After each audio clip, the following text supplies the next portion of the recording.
Halo semuanya, selamat datang di video saya. Perkenalkan, nama saya Nursifa Ajahra, mahasiswi dari Program Studi Pendidikan Bisnis, Fakultas Pendidikan Ekonomi dan Bisnis, Universitas Pendidikan Indonesia. Rekan-rekan sekalian, pernahkah Anda membayangkan sebuah ekosistem pasar di mana yang melakukan tawar-menawar, menentukan harga, bahkan menandatangani kontrak kerjasama itu bukanlah seorang manusia, melainkan kecerdasan buatan atau AI yang bekerja secara mandiri secara 24 jam penuh tanpa henti. Fenomena ini bukan lagi fiksi ilmiah, melainkan realitas baru yang disebut agentic AI. Hari ini saya akan mengulas mendalam artikel ilmiah saya yang berjudul Analisis Peran Undang-Undang Nomor 7 Tahun 2014 tentang perdagangan dalam menciptakan ekosistem perdagangan yang adil di era agentic AI. Mari kita bedah bersama bagaimana kesiapan hukum dagang kita menghadapi disrupsi radikal ini. Sektor perdagangan adalah tulang punggung utama pembangunan ekonomi nasional kita. Sektor inilah yang mengakselerasi kesejahteraan masyarakat, menggerakkan industri domestik, dan memperkuat cadangan devisa negara. Untuk menjaga agar perputaran barang dan jasa ini berjalan dengan adil, Indonesia memiliki payung hukum utama, yaitu Undang-Undang Nomor 7 Tahun 2014 tentang Perdagangan. Undang-undang perdagangan ini lahir dengan misi mulia, menggantikan regulasi kolonial yang usang melindungi kedaulatan pasar domestik. Namun, seiring masuknya kita ke fase disrupsi digital yang masif, kedaulatan pasar Indonesia kini menghadapi ancaman ganda yang sangat kompleks. Di dunia nyata, pasar domestik kita terus digempur oleh komoditas ilegalitas data. Salah satunya adalah penyeludupan pakaian bekas impor yang merusak stabilitas harga dan memukul industri konveksi lokal. Lebih dari 400 bal pres pakaian bekas atau thrifting hasil selundupan disita polisi dari 8 kendaraan di 3 lokasi terpisah. Pakaian bekas senilai 4,2 miliar rupiah ini diselundupkan dari Korea Selatan, Tiongkok, dan Jepang atas permintaan sejumlah pihak di Jakarta dan Jawa Barat. Sementara itu, di dunia digital, platform e-commerce tidak lagi sekedar pasif. Kini muncul agentic AI, sebuah sistem kecerdasan buatan otonom yang mampu menganalisis perilaku konsumen, memperoleh data pribadi secara mandiri, hingga mengeksekusi transaksi tanpa perlu konfirmasi manual dari manusia.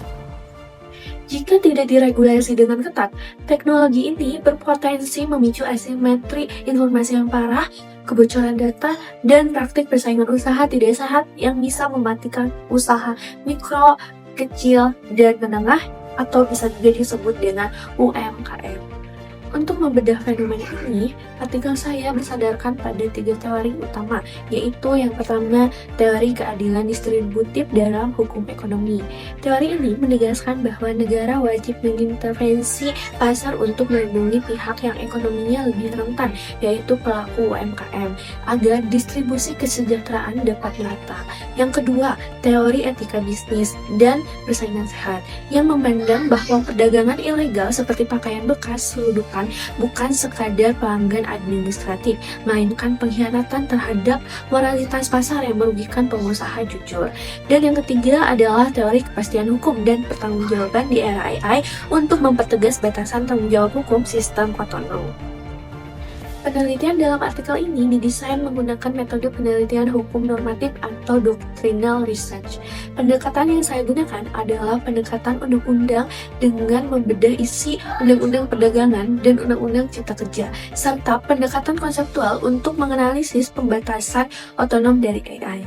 Seluruh data dalam penelitian ini bersumber dari data sekunder, termasuk regulasi pemerintah dan artikel jurnal terindeks dari rentang tahun 2020 hingga 2025 yang dianalisis secara kualitatif dengan pola penalaran dedukasi.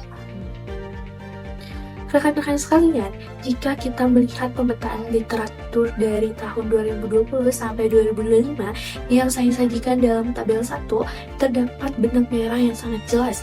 Para peneliti terdahulu seperti Hanisa dan Hasan menegaskan bahwa proteksi regulasi kita sangat bergantung pada standarisasi produk lokal.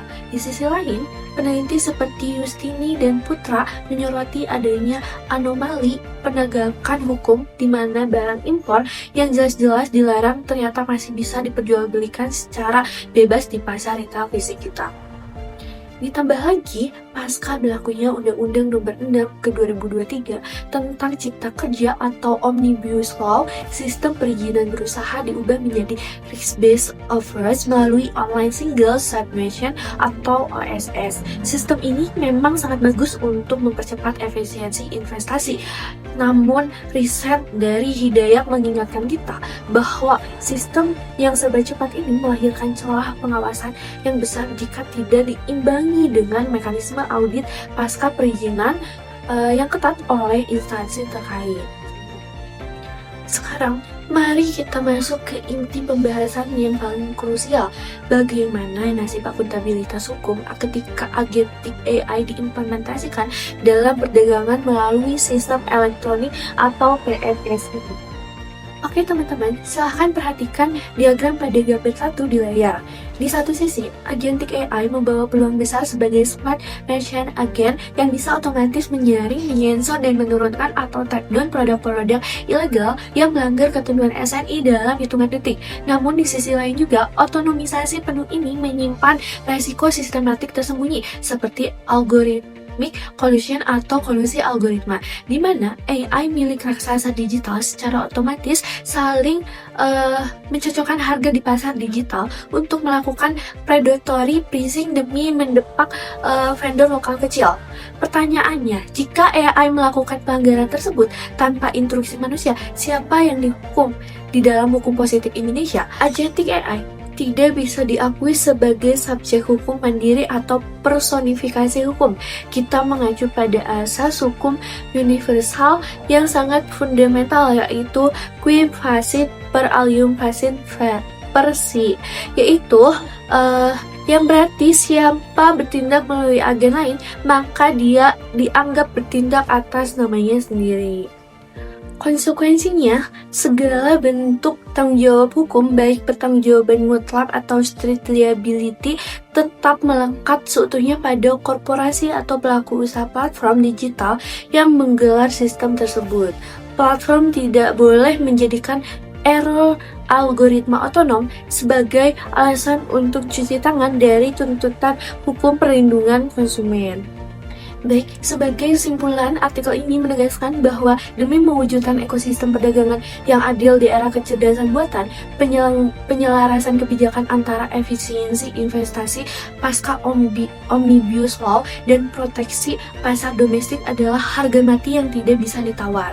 Oleh karena itu, artikel ini memberikan rekomendasi mendesak bagi Kementerian Perdagangan dan Kementerian Kominfo segera menyusun regulasi turunan yang spesifik mengatur tentang etika algoritma dan akuntabilitas hukum agen elektronik otonom dalam PMSI. Ini penting agar pasar digital kita tidak berubah menjadi hutan rimba monopoli algoritma, melainkan menjadi ladang pertumbuhan yang adil bagi seluruh pelaku ekonomi, khususnya UMKM.